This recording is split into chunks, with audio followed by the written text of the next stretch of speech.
Welcome everybody to Auto Fever. It's me, Ali, with Louis, and we bring you here today to talk about a very controversial car that was created to become one of a kind in its class.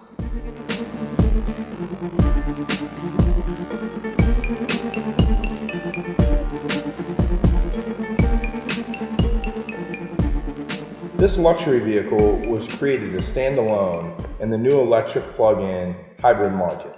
With designer Hendrik Fisker behind the scenes, things like power, agility, eco-friendliness, and style were things that were easily transcended into this well-balanced spaceship.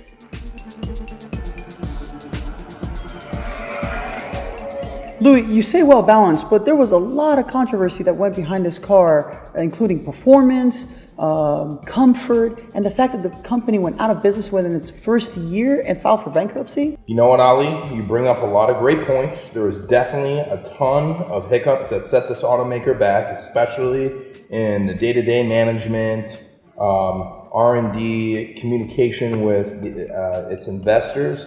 But luckily, Chinese auto part mogul, Mr. Wang Shen, has stepped in, bought out all of Fisker's assets in an attempt to rebrand, rebuild, and revitalize this automaker. Well, let's take this vehicle on the road and see what the controversy was about.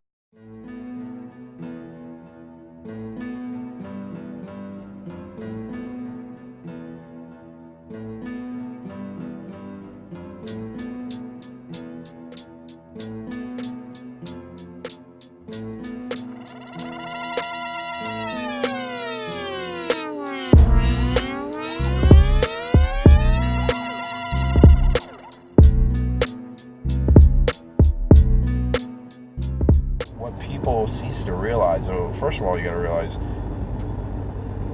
there's a very large group of people who have never even had a chance to see one of these before.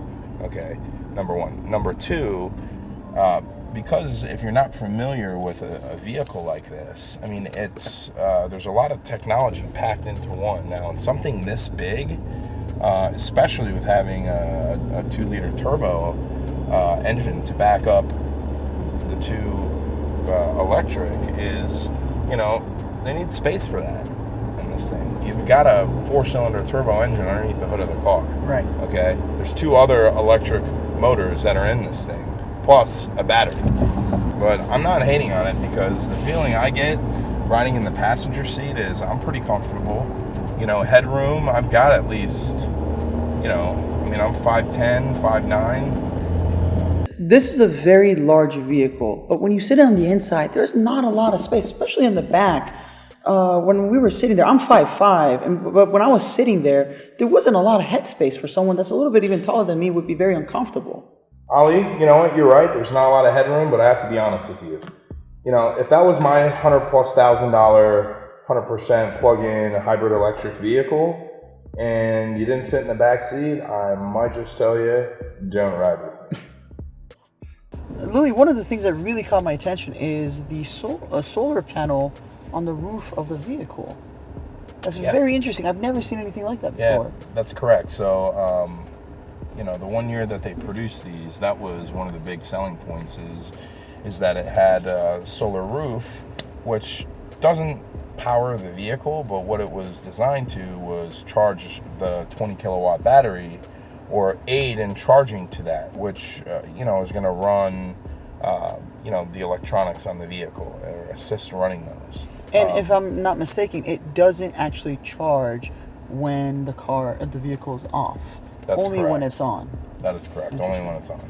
So, Louis, tell us about the different modes on the car. So right now we're operating in stealth mode, which you rumored to go about 40 miles worth of range on a complete electric charge. Now, once that's been depleted, okay, you can drive in gasoline, use the 2.0 turbo that GM manufactures for this thing. That is, I believe, a 260 horsepower engine. Louis, 0 to 60 with this vehicle is about 5.2 seconds compared to its rival Tesla Model S. That's about almost 2 seconds slower. You're absolutely right, Ali. The Tesla is a couple of seconds quicker in the broad scheme of things. That makes a very big difference when it comes to speed. But the real question I'd ask myself is, especially since both of these vehicles came out around the same time, what's really going to be the head turner? Granted, the price point on this car is a lot more than the Tesla. But it also is, you got to consider, this thing's over a 5,000 pound vehicle. So for any four-door sedan, that's pretty, it's pretty heavy. So yes, there's going to be a sacrifice in some of that speed and the pickup.